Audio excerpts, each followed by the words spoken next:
कहा देवी, नारद जी ने श्राप दिया। पार्वती जी ने कहा, हे भोलेनाथ, मेरे गुरु जी ने कोई गलती नहीं की होगी, जरूर भगवान नारायण की कोई गलती होगी। अब देखिए, पार्वती जी अपने गुरु से इतना प्रेम करती हैं नारद जी से कि नारद जी की गलती थी, फिर भी पार्वती ने नारद जी की गलती को स्वीकार नहीं किया। वो कह रही हैं, का अपराध रमापति कीन्हा। आखिर भगवान नारायण ने ऐसा कौन सा अपराध किया जिसके कारण हमारे गुरु जी को उन्हें श्राप देना पड़ा। तब विस्तार से एक कथा सुनाई। सुनो देवी, एक बार क्या है कि बोले बिहसी महेश तब। ये चौपाई, ये दोहा आप सभी एक बार ध्यान से सुन लें, इससे आपके जीवन के बहुत सारे संशय मिट जाएंगे। कि बोले बिहसी महेश तब, ज्ञानी मूढ़ न कोय, जेहि जस रघुपति करहि जब, सो तस तेहि क्षण होई।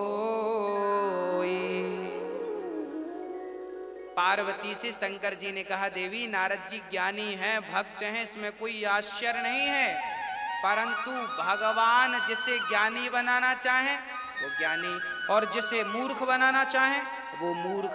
कोई ज्ञानी नहीं है, ज्ञानी मूढ़ ना कोई, ना तो इस सृष्टि में कोई ज्ञानी है ना तो कोई मूर्ख है। फिर बोले, जे ही क्षण जस रघुपति करें, भगवान जिसे जैसा करना चाहें तुरंत कर दें।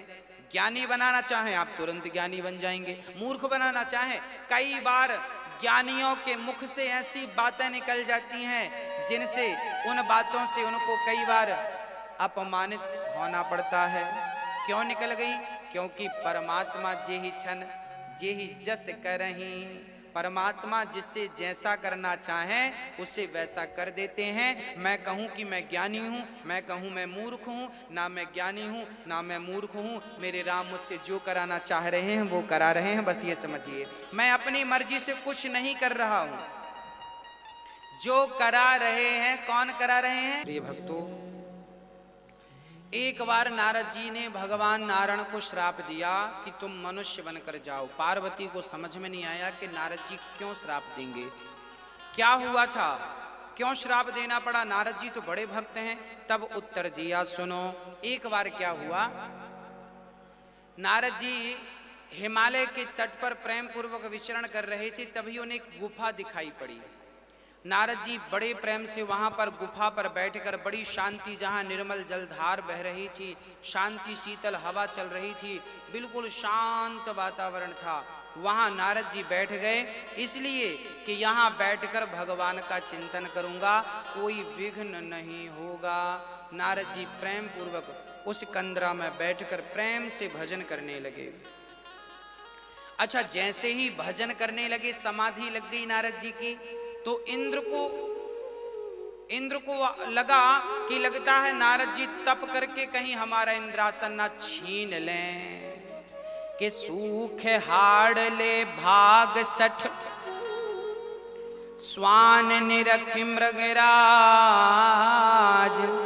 छीन ले ये जन जान जड़, तिमि सुर पतहि लाज। यहां गोस्वामी जी कह रहे हैं कि इंद्र को लगा कि कहीं नारद जी, अच्छा इंद्र किसी को भजन करते देख लेते हैं ना तो उन्हें खतरा लगता है कि कहीं हमारी इंद्रासन ना छीन ले, कोई विघ्न करने लगते हैं इंद्र। यहां गोस्वामी जी ने इंद्र पर एक चुटकी ले ली। नारद जी कहते हैं कि आपने देखा होगा कि एक कुत्ता सूखी हड्डी को लेकर के उसे चबाता है, तभी वहां पर शेर आया, शेर को आया हुआ देखकर कुत्ता हड्डी मुंह में दबा के भागता है, उसे लगता है कहीं मेरी हड्डी शेर ना छीन ले। अरे भाई, शेर हड्डी को थोड़ी चबाएगा, पर कुत्ते को तो ऐसे ही लगता है। यहां गोस्वामी जी इंद्र को कह रहे हैं ये कुत्ते की तरह इंद्र हो गए।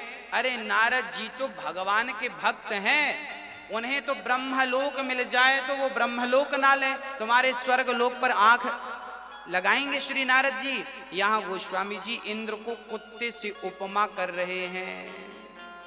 जब आप बड़े होकर के छोटी सोच रखते हैं ना, तो आपकी उपमा इन्हीं से दी जा सकती है ना। अच्छा, यहां पर एक दूसरी बात भी है कि क्या होता है कि जब कुत्ता हड्डी को चबाता है ना, तो कुत्ते को लगता है कि हड्डी से रस निकल रहा है, जबकि हड्डी को चबाने में ना कुत्ते के मसूड़े छिल जाते हैं, तो उसी का कुत्ते का खून हड्डी में लगता है और कुत्ता उसी को चाटता है। कुत्ते को लगता है हड्डी से खून निकल रहा है, जबकि निकलता उसी का है। उसी प्रकार हम लोग भी भोग भोगते समय ऐसा महसूस करते हैं कि बड़ा सुख मिल रहा है, हमें संसार में बड़ा आनंद मिल रहा है, परंतु नहीं, आपका ही समय आनंद के रूप में आपको दिख रहा है। आपके पास समय है, या तो भोगों में मन लगा लो या तो भजन में मन लगा लो। इसलिए भोगों में मन न लगाकर आत्म कल्याण में मन, श्री नारद जी ध्यान मग्न है। तब इंद्र ने अप्सराओं को भेज दिया, जाओ जरा नारद जी की समाधि भंग करो। अब अप्सराएं इंद्र की आईं और नारद जी जहां ध्यान लगाए बैठे थे वहां नाचने लगी। उर्वशी इत्यादि बड़ी सुंदर हैं, उर्वशी, रंभा, ये सब आईं और नारद जी के आसपास नाचने लगी। कहीं नारद जी के पास बैठ कर के नारद जी को अपनी ओर आकर्षित, पर नारद जी की ध्यान समाधि इतनी पक्की थी कि अप्सराएं प्रणाम करके चली गईं कि बाबा जी का सत्य डिगा पाना इतना सरल नहीं है। अप्सराएं चली गईं, कामदेव आए, कामदेव चले गए।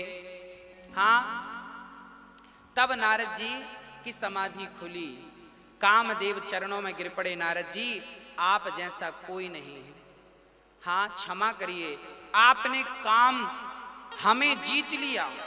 आपको अप्सराओं ने जगाना चाहा, पर आपका ध्यान चित्त टूटा नहीं, आपने काम को जीत लिया और आपको हम पर क्रोध नहीं आया, आपने क्रोध को जीत लिया। तब नारद जी ने कहा, जाओ इंद्र से कह देना कि हमें उसके स्वर्ग के सुख की कोई अभिलाषा नहीं है। अर्थात नारद जी ने काम को, क्रोध को और इंद्र के राज्य को भी त्याग दिया, अर्थात सब कुछ जीत लिया नारद जी ने। अच्छा, नारद जी ने जीत तो सब लिया, काम को, क्रोध को, और भजन करने वाला काम को जीत ले, क्रोध को जीत ले, धन दौलत से मन हटा ले, तो कोई आश्चर्य नहीं है, क्योंकि ये उसके भजन का प्रभाव है। हाँ, परंतु गलती क्या हो गई, नारद जी को अहंकार आ गया। नारद जी को लगा, बताओ तो मेरे जैसा कौन होगा भला इस दुनिया में। शंकर भी काम को जीत तो लिए थे, पर बाद में उन्हें कामदेव पर गुस्सा आया था तो तीसरी आंख से भस्म कर दिया। मतलब शंकर जी को शंकर ने काम को जीता पर क्रोध को नहीं। नारद जी बोले, मैंने काम को, क्रोध को दोनों जीत लिया, मतलब मैं शंकर से बड़ा। अब नारद जी अपने आप को बड़ा मानने लग गए, अहंकार जो आ गया। और जब अहंकार आया तो नारद जी अपना गुणगान, अच्छा जो अहंकारी होता है ना वो भगवान की बातें नहीं करता, अपनी, हमने तो ये किया, हमारे तो इतने बंगले हैं, हमारी तो इतनी जमीन है, हमारा तो ये है, हमारा, वो ये नहीं कहता कि भगवान की कथा ऐसी है। राम जी का सुंदर चरित्र आपने सुना, हमने सुना, आनंद आ गया। राम कितने दयालु हैं, राम कितने कृपालु हैं। राम पर कोई बात नहीं किया श्री नारद जी ने, नारायण पर कोई बात नहीं की। अब नारद जी जहां जाएं तो अपनी बात करने लगे, सुनो हमने तो काम को जीत लिया, हमने तो क्रोध को भी, और हमने तो इंद्रासन को भी लात मार दिया, क्या करना हमें। भाई आपने जीत तो सब लिया है, पर ये जीतने का जो अहंकार लिए घूम रहे हो ये भी हानिकारक है। अब नारद जी गए शंकर जी के पास, जय हो भोलेनाथ। हर बार जाते थे तो भोलेनाथ को बढ़िया से प्रणाम करते थे, इस बार थोड़ा अकड़ में है नारद जी, हम भी तुमसे कम थोड़ी हैं, हमने भी तो काम को, क्रोध को जीत रखा है। देखो भाई, ज्ञानी मूढ़ न कोई। हाँ, जब भगवान ज्ञानी बनाते हैं ना तो ज्ञानी बन जाते हैं, और आज भगवान ने हर ली बुद्धि नारद जी की। आज नारद जी अहंकार के वशीभूत हो गए। नारद जी से, शंकर जी से कहा, हमने तो काम को, क्रोध को, सब को, लोभ को भी जीत, हमें तो कोई लोभ भी नहीं है, हम तो जितेंद्रिय हो गए। अच्छा ऐसा है कि काम को कोई जीत नहीं सकता, परंतु क्या होता है, एक बार किसी सज्जन को डायबिटीज हो गई, डॉक्टर के पास गया, डॉक्टर साहब हमें डायबिटीज हो गई है, गैस की प्रॉब्लम है, क्या करें? डॉक्टर बोले ये गोली खाओ, ये गोली खाते रहोगे तो बीमारी कंट्रोल रहेगी। शुगर की जो बीमारी किसी को हो जाए तो उसमें फिर क्या करना पड़ता है? डॉक्टर बोलते हैं ये गोली खानी पड़ेगी, खाते रहोगे तो खत्म तो नहीं होगी पर खाते रहोगे तो कंट्रोल रहेगी।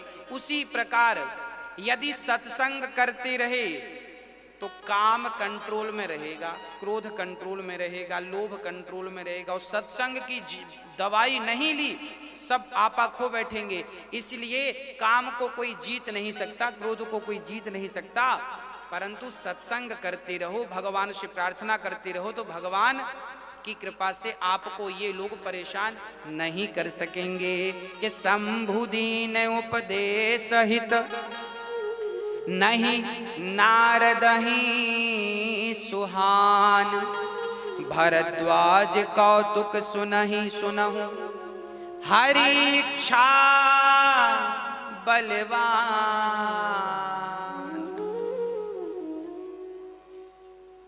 हाँ, नारद जी को शंकर जी ने समझाया, नारद जी आपने हमसे कहा ठीक है, काम को जीता, क्रोध को जीता, लोभ को। शंकर जी ने कहा हमसे कह दिया ठीक है, पर ये बात नारायण से मत कह देना, नहीं आफत हो जाएगी। अब नारद जी ने मन में सोचा कि देखो तो हमने तो जीत लिया है, तो ये चाहते नहीं है कि हमें सब जाने। अब नारद जी तो शंकर जी को छोटा मानने लगे, अपने को श्रेष्ठ मानने लग गए। शंकर जी ने कहा था कि ये जो अपनी तुम कथा सुना रहे हो ना, काम कथा, ये नारायण को मत सुनाना। पर नारद जी सुना दिए एक बार, कर तल पर बीना, गावत हरि गुणगान प्रवीणा। क्षीर सिंधु गवने मुनि नाथा, जहाँ बस श्री निवास श्रुति माथा।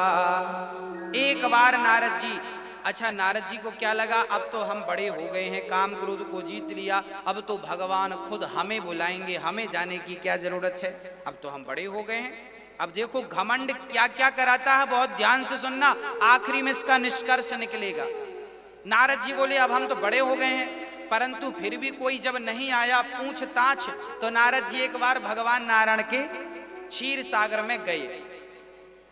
और जब गए तो भगवान नारायण तो हर बार लेटे रहते थे, आज नारद जी आए तो भगवान नारायण खड़े हो गए।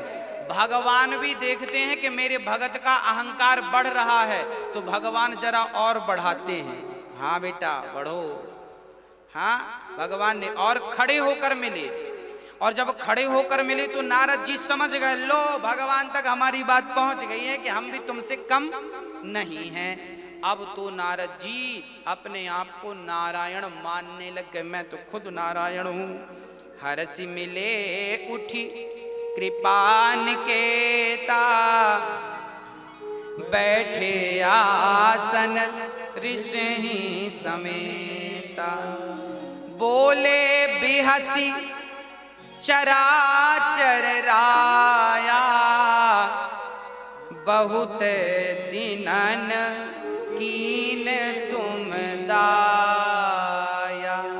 क्या कहा?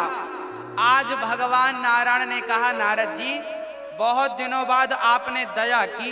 देखो भगवान के पास नारद जी जब जाते थे भगवान कभी ऐसा नहीं कहते थे कि बहुत दिनों बाद तुमने दया करी, कहाँ थे। नारद जी पर भगवान आज कह रहे हैं बहुत दिनों बाद आए हो, दया करी हो, कहाँ थे। नारद जी बोले क्या कहें भगवान, मैं समाधि लगाया और वहां फिर कामदेव आए और इंद्र का सब हुआ, सारी बात सुनाई कि मैंने तो काम को, क्रोध को, अहंकार को, मैंने तो लोभ को सब जीत लिया हूं। बाद में नारद जी कहने प्रभु ये सब आपकी कृपा से जीत सका हूं, पहले तो कह दिया हमने जीत लिया, बाद में बोल दिया प्रभु आपकी कृपा है। कई लोग ऐसे ही होते हैं, अंदर से तो वो ये कहते हैं हमने किया, ऊपर से दिखावटी कहते हैं सब भगवान की कृपा, आपकी कृपा से सब चल रहा है। हाँ, आपकी कृपा है, सब आपकी कृपा से सब हो रहा है, और अंदर से सब हमारा है, सब हम कर रहे हैं। नारद जी का अहंकार भगवान समझ गए और भगवान ने कहा ठीक है, काम चरित नारद सब भासे। गोस्वामी जी लिख रहे हैं कि हर बार नारद जी जब आते थे मिलने तो राम चरित्र गाते थे, राम कथा के बारे में सुनते और समझते थे। आज काम कथा नारद जी ने सारी सुना डाली, हमने तो काम को जीता, यूं जीता, ऐसे किया वैसे किया। भगवान समझ गए बहुत बढ़िया, अभी दिखाते हैं मजा। तब भगवान ने तुरंत माया से एक नगर बनाया, सुंदर से नगर में बहुत सारे लोग थे और वहां एक कन्या का विवाह होने वाला था। कन्या का नाम था विश्व मोहिनी, इतनी सुंदर थी। भगवान ने माया से एक नगर बना दिया केवल नारद जी का अहंकार तोड़ने के लिए। अच्छा, किसी ने भगवान से कहा प्रभु नारद जी आए थे तो आप तुरंत उनके अहंकार को ठीक क्यों नहीं किए, बढ़ा क्यों दिया, अब तो नारद जी और अहंकारी हो गए। तब भगवान ने कहा देखो, जब थोड़ा सा फोड़ा होता है ना, फोड़े की शुरुआत, तो डॉक्टर गोली देके दवा देता है, पर थोड़ा जब बड़ा हो गया ना फोड़ा, तो फिर उसे गोली से दबाया नहीं जा सकता, फिर डॉक्टर उसे पकाता है, भाई पक जाए तो एक चीरा लगा देंगे ठीक हो जाएगा। भगवान बोले कि शंकर जी ने दवाई देके समझाया था कि तुम ये बात नारायण से मत कहना, पर नारद जी माने नहीं, शंकर की गोली खाई नहीं, तो अब थोड़ा थोड़ा बड़ा हो गया। अब भगवान बोले अब हमें चीरा लगाना ही पड़ेगा। तो नारद जी को चीरा लगाने के लिए भगवान ने एक माया रच डाली। एक नगर था, उस नगर में एक सुंदर कन्या थी विश्व मोहिनी। अब नारद जी जब भगवान से मिलकर वापस गए तो नारद जी की नजर पड़ी, ये नगर बड़ा सुंदर है, बड़ा अद्भुत है, मनमोहक है, जरा चलकर देखें तो सही। नारद जी गए, गांव से पूछा क्यों भाई ये क्या चल रहा है? बोले आज राजा की बेटी विश्व मोहिनी का स्वयंवर है। नारद जी बोले चलो जरा हम भी चलते हैं। तब राजा को सूचना मिली कि नारद जी आए। नारद जी तुरंत हाथ जोड़ के राजा नारद जी को हाथ जोड़कर ले गए और हाथ जोड़कर कहा महाराज ये रही मेरी बेटी, जरा इसका हाथ तो देखो क्या लिखा है इसके भाग में। अब नारद जी ने ज्यों विश्व मोहिनी को देखा, देखते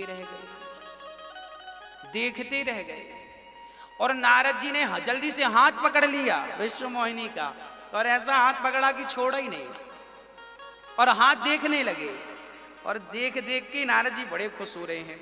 अच्छा, विश्व मोहिनी के हाथ में लिखा था कि जो अमर होगा, जिसे कोई जीत नहीं सकेगा, वो इसका पति बनेगा। पर नारद जी ने उल्टा पढ़ लिया।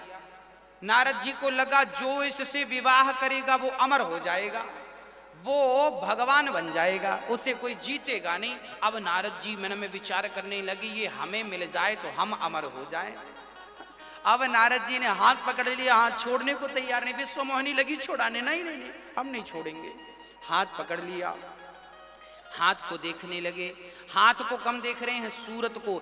जो नारद जी अभी काम को जीत गए थे, अब वो काम के वशीभूत हो गए। नारद जी उस स्त्री से इतने आसक्त हो गए कि अब नारद जी विचार करें कि अब मैं क्या करूं, कैसे करूं कि ये मुझे पत्नी के रूप में मिल जाए। अच्छा, नारद जी सोचने लगे अब मेरा भी विवाह होगा, मेरी भी बच्चे होंगे, मेरी भी गृहस्थी होगी। हाँ, अब भगवान ऊपर से मुस्कुरा रहे, वाह अभी तो कह रहे थे काम को जीत लिया और अब बच्चों का सोचने लग गए। अच्छा ठीक है। अब नारद जी बोले 1 घंटे बाद विश्व मोहिनी का स्वयंवर था। बड़े बड़े राजा आए थे, जिसके गले पे ये माला पहनाएगी वो इसका पति बनेगा। अब नारद जी सोचे क्या करूं कि मैं इसका पति बनूं। तब नारद जी तुरंत विचार करे क्या करूं क्या करूं क्या करूं क्या करूं। तब नारद जी भगवान नारायण से कहते हैं प्रभु, बाहर निकले तो 1 घंटे में पहुंच भी नहीं सकते थे भगवान के पास, तो भगवान ही प्रकट हो। देखिए भगवान भी कम कौतुकी नहीं है, भगवान भी बहुत मजाक करते हैं। भगवान का भी जब मूड होता है ना तो भगवान भी मजाक करते हैं। आज नारद जी देखिए हमेशा नारद जी को क्षीर सागर जाना पड़ता था, पर आज भगवान स्वयं नारद जी के सामने प्रकट हो गए। कहो नारद जी क्या है? नारद जी बोले प्रभु एक छोटी सी जरूरत पड़ गई है, आपका सहयोग चाहता हूं। भगवान बोले नारद जी कहो क्या हो गया? नारद जी बोले प्रभु यहाँ एक लड़की है, पसंद आई है, आपकी आज्ञा हो तो शादी कर लो।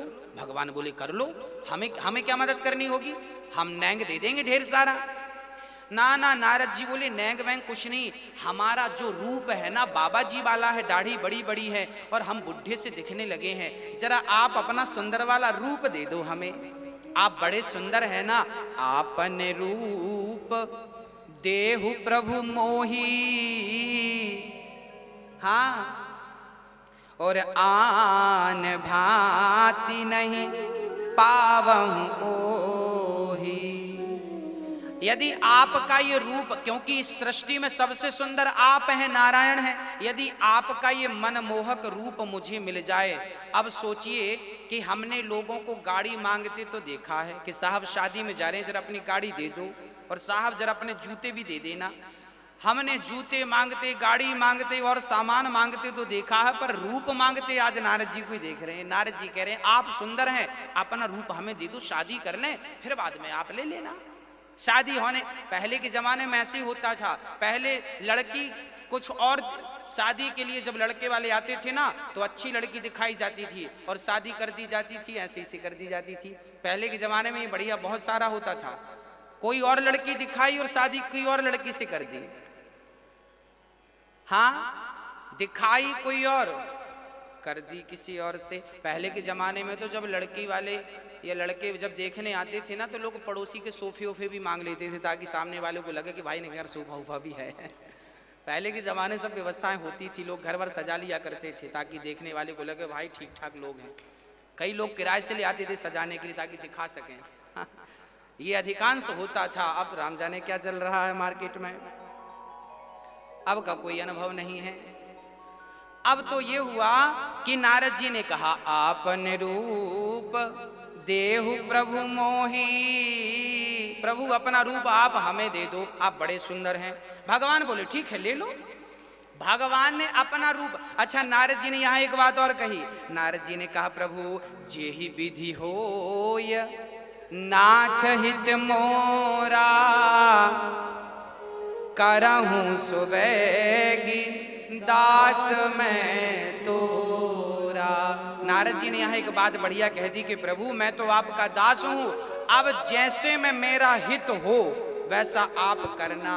अच्छा नारद जी थे तो भक्त और भगवान बहुत प्यार करते थे नारद जी से।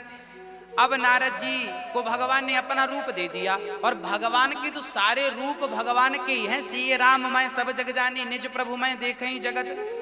हाँ सारा संसार भगवान का ही रूप है, उनके अतिरिक्त क्या है। तो अब भगवान ने अपना बंदर वाला रूप नारद जी को दे दिया। नारद जी की शक्ल कैसी होगी, बंदर की।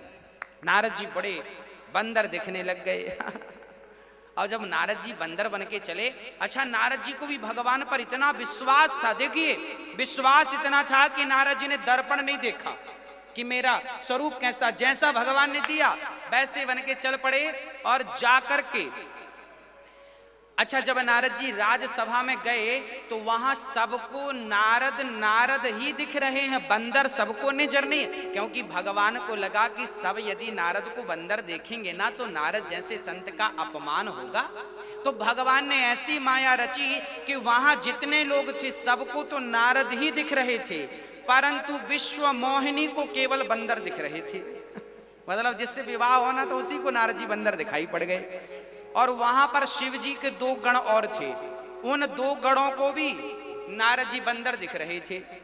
अब नारद जी जाके सबसे आगे की सीट खाली थी, नारद जी वहां जाकर बैठ गए कि वो आएगी यहीं के ही माला डाल देगी, अपना विवाह हो जाएगा। अब बंदर बन के गए नारद जी। अच्छा देखिए कितनी बढ़िया बात है कि संसार, नारद जी बने बंदर हैं पर संसार को नारद ही दिख रहे हैं। इसका तात्पर्य यह है कि भगवान जिसे जो दिखाना चाहते हैं संसार उसे वैसा ही देख सकता है। यदि आपको सीता दिखाना चाहेंगे ना तो संसार आपको ही सीता देख लेगा। आपको ही राम देख लेगा। मतलब भगवान के हाथ में चाबी है, वो जैसा करेंगे वो वैसा करेंगे, जैसा करेंगे संसार आपको वैसे देखे। अब नारद जी बैठ गए। अब वहां शिव के दो पार्षद थे, उन दोनों ने बढ़िया मजाक किया। देखो तो कितने सुंदर राजकुमार हैं, लगता है इनकी माँ ने बड़ी तपस्या की होगी तब इतने सुंदर राजकुमार होंगे, आज तो इन्हीं का विवाह। अब नारद जी को तो ये लगने लगा कि देखो हमें ही कह रहे हैं और हमसे सुंदर तो पूरी सभा में कोई है नहीं। लगता है नारद जी ने अपने आप को ही नारायण मान लिया। गण कह रहे थे नारायण जैसे दिख रहे हैं। नारद जी को लगा जैसे क्या, हम तो नारायण ही हैं। कई बार इसी में अहंकार बढ़ता है। क्या होता है, आप लोगों ने देखा होगा कई बाबा, कई गुरु घंटाल अपने आप को भगवान माने बैठे हैं। होता क्या है, श्रोतागण कहते हैं कि आप तो भगवान हैं। कई बार चेला गुरु से क्या कहता है, गुरु जी आप तो भगवान हैं, आप तो भगवान हैं। जब गुरु जी बार बार ये सुनते हैं कि सारे चेला कह रहे हैं आप तो भगवान हैं भगवान, तो गुरु जी को लगने लगता है मैं भगवान ही तो नहीं हूं। फिर वो अपने आप को क्या मानने लग जाते हैं, क्योंकि सारे चेला कह रहे हैं भगवान हो भगवान हो, तो वो सही में अपने आप को भगवान, नारद जी भी सही में अपने आप को नारायण मान गए। और यही व्यक्ति के पतन का कारण है। ध्यान से सुनिएगा, सारी दुनिया जब आपकी झूठी तारीफ करती है ना, तो दुनिया वालों में उलझ मत जाना, नहीं तो तुम्हारा पतन हो जाएगा। ये दुनिया कहा करती है गुरु जी हमारे गुरु जी तो भगवान हैं, गुरु जी तो भगवान। आप तो ठीक कह रहे हैं, गुरु तो भगवान तुल्य है, पर ये बात गुरु को समझनी चाहिए कि भाई भगवान हम नहीं, भगवान तो भगवान है, हम तो उनके चरणों की धूल मात्र हैं, हम तो भगवान के चरणों की धूल मात्र हैं। पर कई बार ऐसे गुरु घंटाल हमने सुना कि बहुत सारे गुरु जी अपना ही अभिषेक कराते हैं। दूध से अभिषेक चल रहा है गुरु जी का, और ब्राह्मण लोग वेद मंत्र पढ़ रहे हैं। सुनो, इस संसार में केवल शंकर जी का अभिषेक हो सकता है वेद मंत्र से, राम का अभिषेक हो सकता है वेद मंत्र से, माँ जगत जननी जगदम्बा का अभिषेक हो सकता है वेद मंत्र से। किसी इंसान का वेद मंत्र से अभिषेक नहीं हो सकता। यदि आपने किसी इंसान का वेद मंत्रों से अभिषेक कर दिया तो वो वेदों का अनादर कर रहे हैं, आप वेदों का अपमान कर रहे हैं। अरे वेद तो भगवान के लिए बने हैं, किसी इंसान के लिए नहीं बने कि आप वेदों से इंसान की स्तुति करने लग जाए। वेदों में तो भगवान की स्तुतियां हैं, वेद परमात्मा की, भागवत में वेद स्तुति है, अर्थात वेद भगवान की स्तुति करते हैं। वेद कभी इंसान की स्तुति नहीं कर सकते। हम तो वेद को भगवान मानकर प्रणाम करते हैं। याद रखना, इंसान को पानी से नहवाओ, गुरु को कभी भी पानी से तो नहवाना, पर गुरु को कभी दूध से मत नहवाना, गुरु को कभी दही से मत नहवाना, क्योंकि दूध से, दही से, पंचामृत से केवल मेरे नारायण का अभिषेक होता है, मेरे भगवान भोलेनाथ का अभिषेक होता है। इन्हें तो दूध दही से नहवाइए, पर गुरु तो गुरु है। तुम भले मान रहे हो कि गुरु भगवान है, पर गुरु से पूछा जाएगा क्यों जी आप भगवान हैं, तो वो कहेगा ना साहब हम कहाँ भगवान, हम तो उनके चरणों की धूल हैं। जो गुरु अपने आप को चरणों की धूल मानता है वो तो गुरु बनने के लायक है, पर जो गुरु ही अपने आप को भगवान मानने लग जाए उसका पतन निश्चित है, और जो उनकी पूजा में लगे उनका भी पतन निश्चित है। इसलिए अहंकारी गुरु ना हो आपका, नहीं तो अक्सर गुरुओं को अहंकार आ जाता है। गुरुओं को थोड़ा आदर सम्मान मिल गया, गुरुओं को गुरूर आ जाता है, हम ही भगवान हो गए। नारद जी ने मान लिया कि मैं भगवान। अब विश्व मोहिनी आई,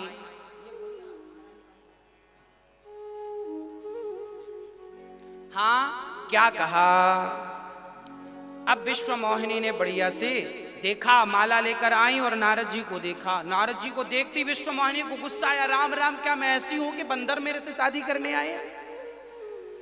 अब नारद जी को देखकर विश्व मोहिनी को बड़ा गुस्सा आया। नारद जी को देखा ही नहीं, दूसरी लाइन पर विश्व मोहिनी चल पड़ी। नारद जी को लगता देख नहीं पाई, तो नारद जी यहां से उठ के दूसरी लाइन पर जाके बैठ गए। वहां सीट वीट खाली, ए भाई जरा हटो सीट। अब विश्व मोहिनी आई, सबको देखते देखते आई। अब नारद जी को देखा, फिर बंदर बैठा है। फिर विश्वमोहिनी इस लाइन पे आ गया। अब विश्वमोहिनी जब इस लाइन पे आई तो फिर नारद जी को लगता है ये देख नहीं पाई, मैं इतना सुंदर हूं पर ये देख नहीं पा रही है। तो नारद जी फिर जाकर के उस तरफ बैठ गए। अब नारद जी बार बार इस तरफ उस तरफ, अंत में स्वयं नारायण आए और नारायण के रूप में स्वयं भगवान नारायण थे, उनको गले पे माला पहनाई। माला पहनाई और बड़े प्रेम से माला पहनाकर, बड़े प्रेम से माला पहनाकर पति के रूप में प्राप्त कर लिया।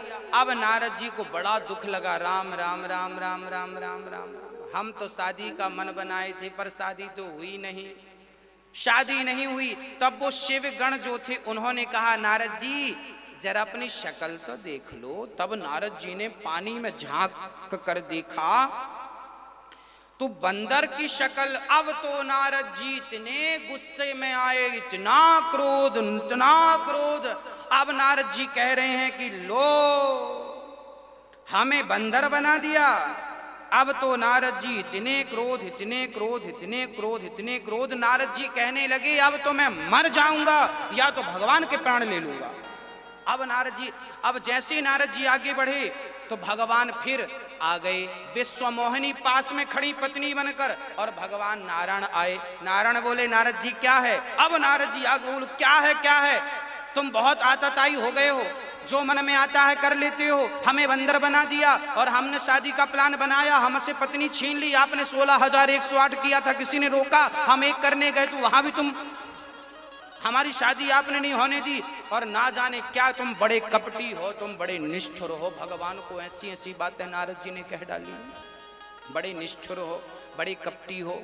हाँ, तुम दूसरों का उत्कर्ष नहीं देख सकते हो। हम शादी करने गए तो आप वहां शादी कर लिए। जाओ मैं तुम्हें श्राप देता हूं, जैसे आज मैं नारी के वियोग में तड़प रहा हूं, कल तुम्हें भी आने वाले समय में नारी के वियोग में तड़पना पड़ेगा। और जैसे तुम मनुष्य बनकर आए और मेरी होने वाली पत्नी के संग तुमने विवाह कर लिया विश्वमोहिनी के संग, तुम्हें भी अगले जन्म में मनुष्य बनना पड़ेगा। और सुनो, जैसे तुमने मुझे बंदर बनाया, अगले जन्म में तुम्हें भी बंदरों का सहयोग लेना पड़ेगा। एक साथ नारद जी ने 3 श्राप दे दिए। भगवान ने सारे श्रापों को सिर पर रख लिया। नारद जी को प्रणाम किया, नारद जी मुझे आपके दिए हुए श्राप मंजूर हैं। तब भगवान ने वो सारी माया जो फैलाई थी, वो माया सारी माया समाप्त कर दी।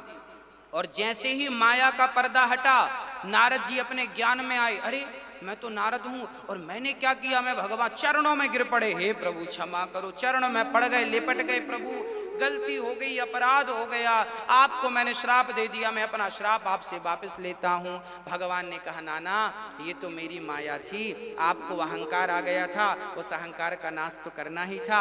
अब श्राप आपने दिया है तो कोई बात नहीं। पार्वती से शंकर जी कह रहे हैं आपके गुरु ने श्राप दिया, इसलिए एक बार ब्रह्म को नारायण को राम बन करके सृष्टि में आना पड़ा।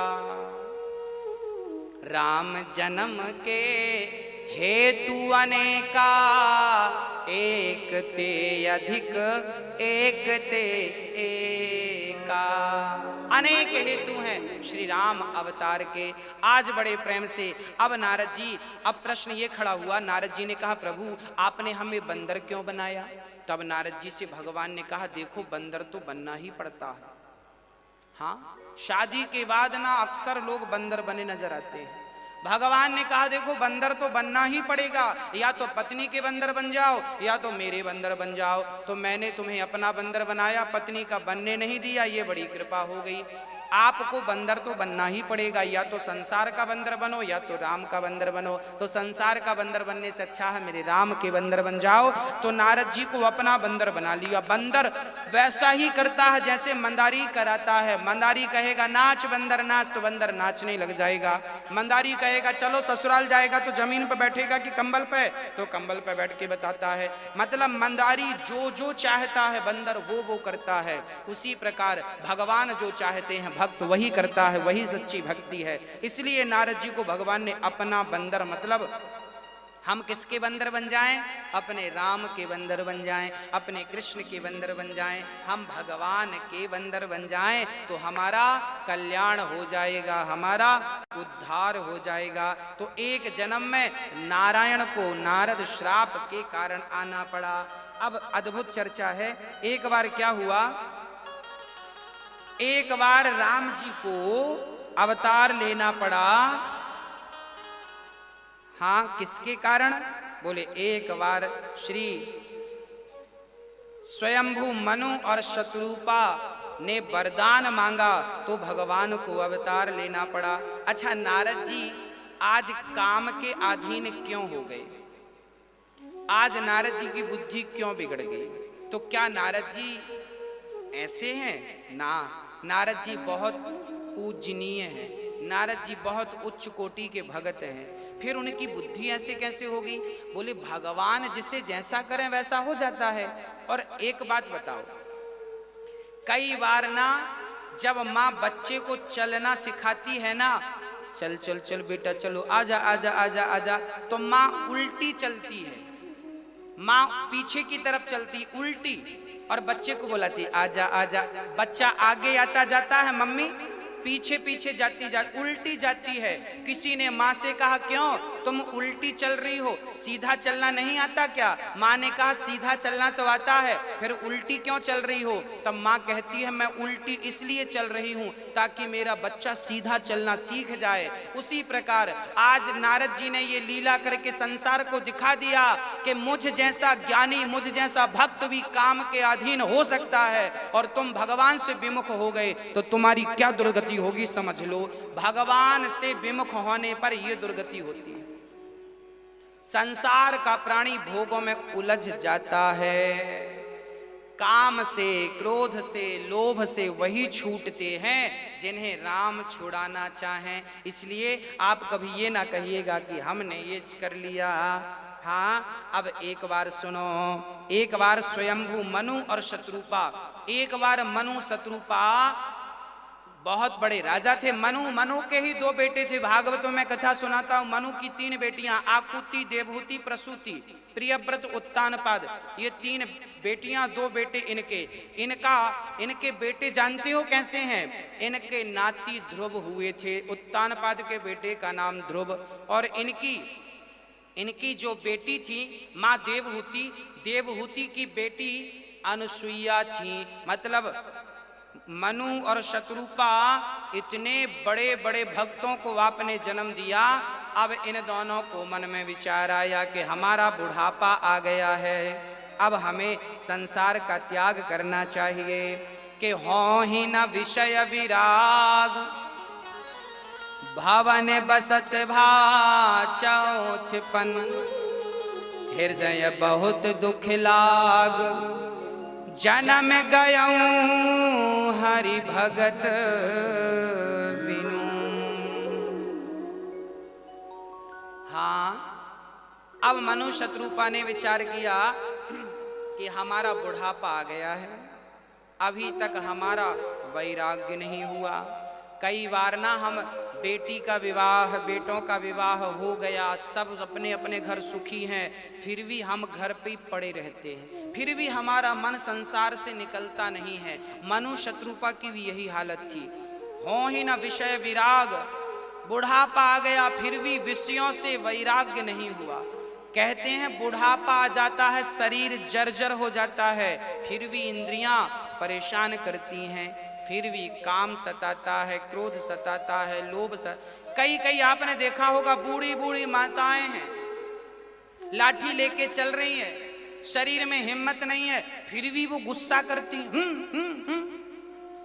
बूढ़ी बूढ़ी माताएं गुस्सा करती हैं। अरे भाई मेरी माँ, अब आपका बुढ़ापा आ गया है, अब गुस्से का त्याग कर दीजिए। ये तो गलती है आपकी, मरने के पहले सारी गलतियां ठीक कर लो। हाँ, अब शरीर बूढ़ा हो गया है, 2 रोटी खाओ और ज्यादा क्रोध ना करो। क्रोध आपकी सेहत के लिए अच्छा नहीं है, आप कर जरूर रही हो पर ये आपके लिए नुकसानदायक है। हाँ, विधाता जैसे रखें वैसे रहो, क्रोध रहित हो जाओ। हाँ, पर हम लोग निकलते नहीं हैं, क्रोध से मुक्त होते नहीं हैं।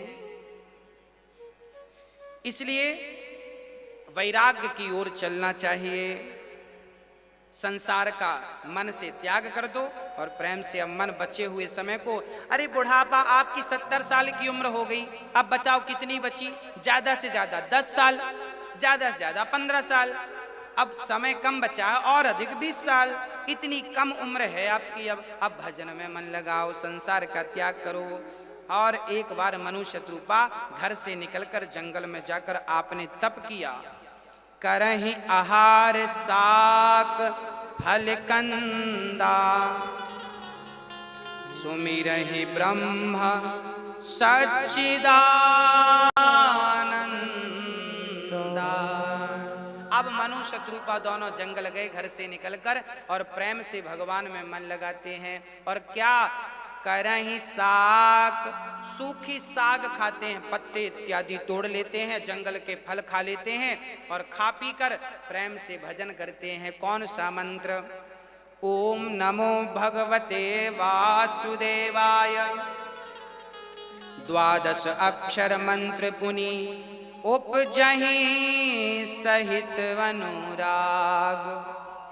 वासुदेव पंकरुह दंपति मन अति लाग। मनु शत्रुपा ने ध्रुव जी को ओम नमो भगवते मंत्र का जाप करते देखा था और आज यही ओम नमो भगवते वासुदेवाय का जाप दोनों ने किया, मनु ने और शत्रुपा ने। जाप करते करते हजारों वर्ष बीत गए। हाँ, जाप करते करते हजारों वर्ष बीत गए। हम तो आपसे भी कहते हैं कि आप भी भगवान के जाप में, भगवान के ध्यान में घर परिवार छोड़ के लग जाओ। हाँ, कब से हम जगा रहे हैं, आप हैं कि सो रहे हैं? अभी तो जगाए थे फिर सो गए। ओम नमो भगवते वासुदेवाय की नौका पकड़ी मनु शत्रुपा ने और इस मंत्र का जाप करते करते हजारों वर्ष जब बीत गए, 6000 वर्ष बीत गए। हाँ हाँ हाँ, जब 6000 वर्ष बीते तो परिणाम क्या हुआ? तपस्या बड़ी कठिन, शरीर सूख गया। देखिए, भगवान को पाने के लिए सुखाना पड़ता है, त्याग तो करना ही पड़ता है। जब त्याग किया, शरीर को सुखाया, तब मनु शत्रुपा के सामने भगवान नारायण प्रकट हो गए। बोलिए लक्ष्मी नारायण भगवान। कैसे लग रहे हैं भगवान? जब भगवान आए मनु शत्रुपा के सामने तो नील सरोरुह नीलमणि, नील नीरधर श्याम। कितने सुंदर हैं भगवान! भगवान के नीले कमल, नीलमणि और नील जलयुक्त मेघ के समान कोमल प्रकाशमय सरस श्याम वर्ण, सुंदर श्याम से शरीर की शोभा हो रही है। श्याम सुंदर, इतने सुंदर हैं, घुंघराले से बाल, बड़ी बड़ी बड़े बड़े नेत्र और पतली सी कमर। ठाकुर जी के गले में माला पड़ी है वैजंती की और अद्भुत कमल की माला सुंदर शोभा पा रही है। इतना सुंदर रूप स्वरूप जब देखा तब भगवान ने कृपा दृष्टि डाली और मनु शत्रुपा कृपा दृष्टि से हृष्ट पुष्ट हो गए। और भगवान ने कहा, मनु जी वरदान मांगो, क्या चाहते हो? तब मनु जी बोले कि चाहूं तुम्हि समान सुत। देखिए, मनु जी से सीखना चाहिए कि भगवान से मत मांगो, भगवान को ही मांग लो। मनु शत्रुपा से कहा वरदान मांगो, तो मनु जी ने कहा कि हमें आप जैसा, आप इतने सुंदर हैं और आप जब पुत्र बनकर आएंगे कितने सुंदर लगेंगे, तो हम चाहते हैं कि आप जैसा हमें एक बच्चा मिल जाए, छोटा सा बालक मिल जाए। अब भगवान ने विचार किया, मेरे जैसा कौन है? भगवान जैसा कोई नहीं। भगवान बोले तो ठीक है, मेरे जैसा मैं कहाँ खोजता फिरूंगा, एक काम करो, मैं ही आपका पुत्र बनकर आऊंगा। लो भैया, कितनी चतुराई से भाई बेटा बाप से कहे कि अगले जन्म में हम तुम्हारे बाप बनेंगे, तुम हमारे बेटा बन जाना, तो अच्छा नहीं लगेगा। अब मनु जी तो बेटे हैं ही, सबके पिता भगवान। अब वो डायरेक्ट कैसे कहें कि तुम हमारे बेटे बन जाओ, तो वो इनडायरेक्ट कहते हैं आप जैसा बेटा चाहिए। भगवान बोले तो हम ही हैं हमारे जैसे।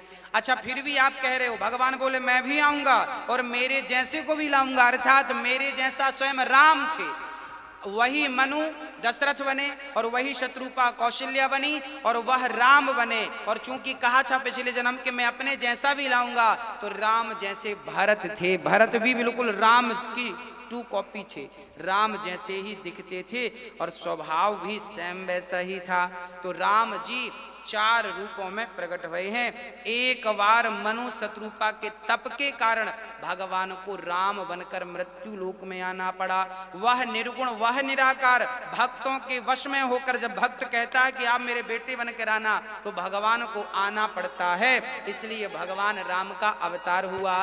तो राम जन्म के हेतु अनेका, राम जन्म का एक कारण नहीं है, अनेकों कारण हैं। ये रामचरितमानस में लिखा है।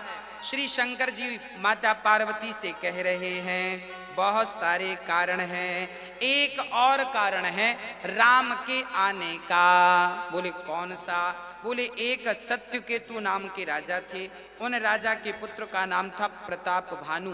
प्रताप भानु नाम के एक राजा थे। इनके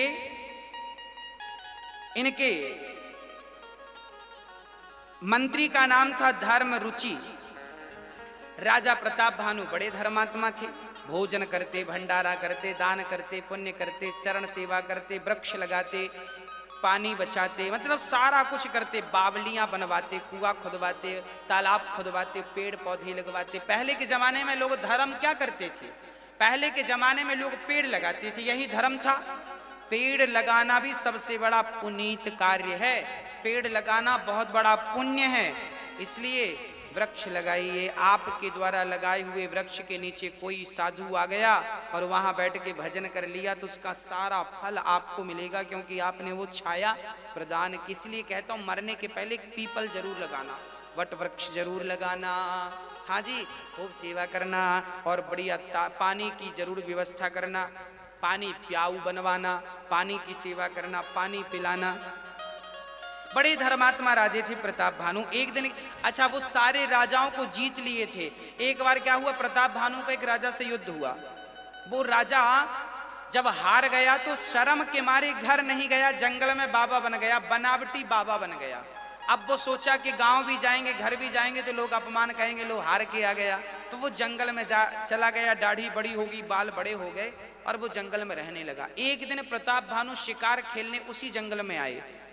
जंगल में गए, एक सुअर, एक मायावी सुअर था, वो राजा के सामने आया। तो राजा सुअर का शिकार करने गए कि ये बड़ा उद्दंड है। अच्छा पहले के राजा के लोग, पहले के राजा शिकार क्यों करते थे?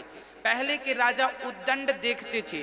कई बार ना सुअर उद्दंड हो जाते थे, वो बाकी सुअरों को परेशान करते थे। कई मृग ऐसे होते थे हट्टे कट्टे के, वो बाकी मृगों को परेशान करते थे। तो राजा उनका शिकार करते थे कि बाकी वन्य जीव सुखी हो जाएं इनके अत्याचार से। तो उस सुअर का बड़ा अत्याचार देखा, वो सबको मार रहा था। तो प्रताप भानु चले गए और जंगल में जाकर प्रताप भानु ने सुअर का शिकार करना चाहा, पर वो घोर घनघोर जंगल में ले गया। अब प्रताप भानु ने देखा कि शाम हो गई, सुअर का तो पता नहीं चला, पर वो एक जंगल में, वीरान जंगल में अकेले फंस गए, रास्ता भी भटक गए, किस तरफ से आए थे, भयानक जंगल था। तभी वहां पर उसी कपटी साधु की कुटिया नजर आ गई। वह कपटी जो राजा प्रताप भानु से हार गया था, जंगल आ गया, उसी की कुटिया। अब प्रताप भानु को लगा कि यहाँ कोई धर्मात्मा राजा होगा, अब राजा धर्मात्मा संत होगा। प्रताप भानु को लगा कि जरूर जंगल में कोई संत होंगे। प्रताप भानु जी आए, संत को प्रणाम किया। अब वो कपटी मृग, वो कपटी साधु जब राजा प्रताप भानु को देखा, वो समझ गया, ओहो आज तो शिकार फंस गया। परंतु वो कपटी साधु था। प्रताप भानु से पूछा क्या नाम है? तो प्रताप भानु ने अपना असली नाम नहीं बताया, बोला मेरा नाम धर्म रुचि है। वो कपटी साधु ने पानी पिलाया और पानी पिलाकर कहा, देखो राजन, तुम प्रताप भानु हो, तुम फलाने फलाने राज्य के राजा हो, तुमने बहुत सारे अच्छे काम किए। अब प्रताप भानु को लगा बाबा जी तो हमारी जन्म कुंडली जानते हैं, मतलब असली बाबा हैं। अब प्रताप भानु ये नहीं जान पाए कि ये तुमसे हारे हुए हैं तो तुम्हारी जन्म कुंडली तो जानेंगे। उन्हें असली साधु लग गया और प्रताप भानु ने एक नकली साधु को असली साधु मानकर उसकी सेवा करी। प्रताप भानु से कहा कि राजन तुम बहुत बड़े राजा हो। प्रताप भानु की श्रद्धा बढ़ने लगी, बाबा सही सही कह रहे हैं। प्रताप भानु ने कहा महाराज जी आप अपना परिचय दीजिए, आप कौन हैं? कपटी साधु ने कहा हमारा नाम एक तनु है। एक तनु? ये एक तनु क्या होता है? कपटी साधु ने इतना बड़ा झूठ बोला कि जब से सृष्टि बनी है तब से हमने अपना शरीर नहीं बदला, नहीं छोड़ा, इसलिए हम एक तनु हैं, एक ही तन पर हैं। कई युग बीत गए पर हम ज्यों की त्यों हैं। प्रताप भानु बोले बड़े सिद्ध पुरुष हैं। प्रताप भानु से कहा कोई वरदान मांगो। प्रताप भानु ने कहा महाराज हमें दीर्घ जीवी बना दीजिए, हमें लंबी उम्र दीजिए और हमें कोई जीत ना सके, हमारे पास बहुत धन हो। प्रताप भानु के पास देखिए वैसे तो धन की कोई कमी नहीं थी। गोस्वामी जी कह रहे हैं तुलसी जसी भवितव्यता तैसी मिलई सहाय, आपुन आवई ताहि पही ताहि तहां ले जा। प्रताप भानु को इतना कुछ था फिर भी संतोष न होने के कारण कपटी साधु ने कहा कि कल परसों तुम भंडारा करना, ब्राह्मणों को बुलाना, भोजन कराना, बाकी मैं संभालूंगा। उनका आशीर्वाद मिलेगा, तुमको कोई जीत ना सकेगा। याद रखना भक्तों, जब कोई आपके घर मरता है ना तो आप तेरही करते हैं। तेरही में 13 ब्राह्मण होते हैं। तेरही में 13 ब्राह्मणों को आपने खवा दिया तो तेरही सफल हो गई। ब्राह्मणों को खवाने से क्या कहते हैं? ब्राह्मण के मुख से ही आपके पितर खाते हैं, ब्राह्मण के मुख से ही भगवान खाते हैं। इसलिए ब्राह्मणों को खिला दिया। तेरही में बहुत ज्यादा झंझट करने की जरूरत नहीं है, बहुत खर्चा ना करो, केवल 13 ब्राह्मणों को खवाओ। आप फिर संपन्न हैं तो फिर बड़ा भंडारा करो, वो संपन्न नहीं है तो कम से कम 13 ब्राह्मणों को खिला दो। उनकी जूठी पत्तल से कौआ खाएगा।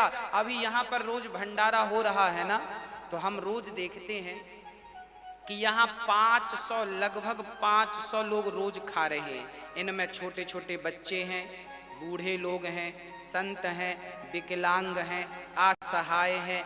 आज हमारे पास एक सज्जन आए, उन्होंने कहा महाराज जी हम इतने गरीब हैं कि हमारे पास गैस भरने के पैसे नहीं हैं, हम तो रोज आपके यहाँ से भोजन ले जाते हैं और अपने बच्चों को, परिवार को खिलाते हैं। अब हम तुम्हें श्राप देते हैं, तुम राक्षस हो जाओ।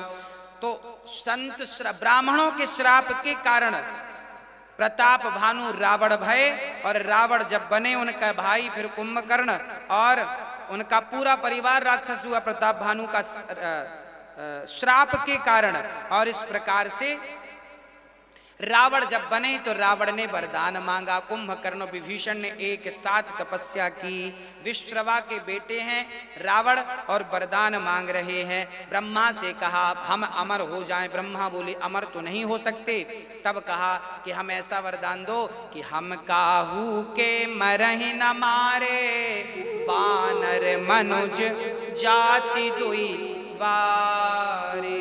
हम किसी से ना मरे। ब्रह्मा बोले ये संभव नहीं है। तो रावण ने कहा फिर हम मनुष्य और बंदर से मर जाएं, क्योंकि इन्हें तो हम खाते हैं। ठीक है, एवं मस्तु भगवान ने कहा, ब्रह्मा जी ने।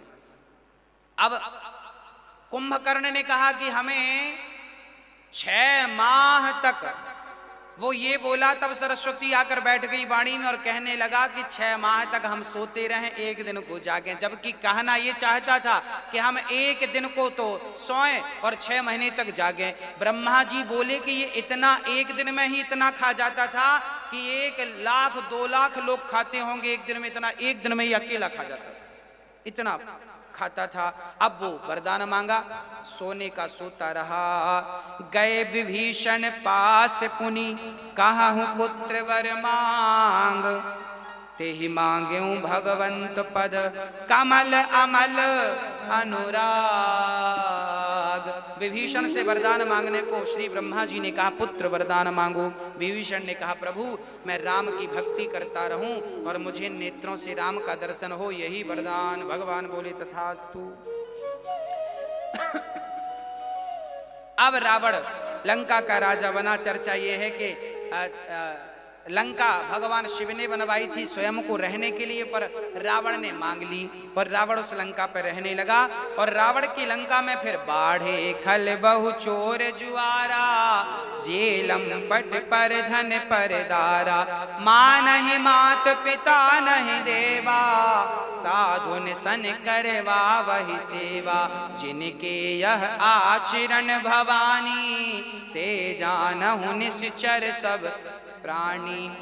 रावण के नगर में चोर बढ़ गए, जुआड़ी बढ़ गए, जुआ शराबी जुआड़ी लंपट स्त्री लंपट भोगी बढ़ गए, मतलब सारा पापाचार दुराचार। रावण यज्ञ नहीं करने देता, कथा कोई नहीं कहेगा। यज्ञ करने से देवी देवता यज्ञ के माध्यम से ही खाते हैं। याद रखना भक्तों, जब आप यज्ञ करते हैं, जब आप देवी देवताओं को भोग लगाते हैं, तो इसी माध्यम से देवी देवता खाते हैं। स्वर्ग में कोई खेती नहीं होती, याद रखना। स्वर्ग में सुख तो है, ऐशो आराम तो है, पर वहां खाने के लिए कहां से, यहां मृत्यु लोक से ही जाता है। आप लोग जब देवी देवताओं की उपासना भोग लगाते हैं ना, जो जो खिलाते हैं वो वहां जाता है और आपका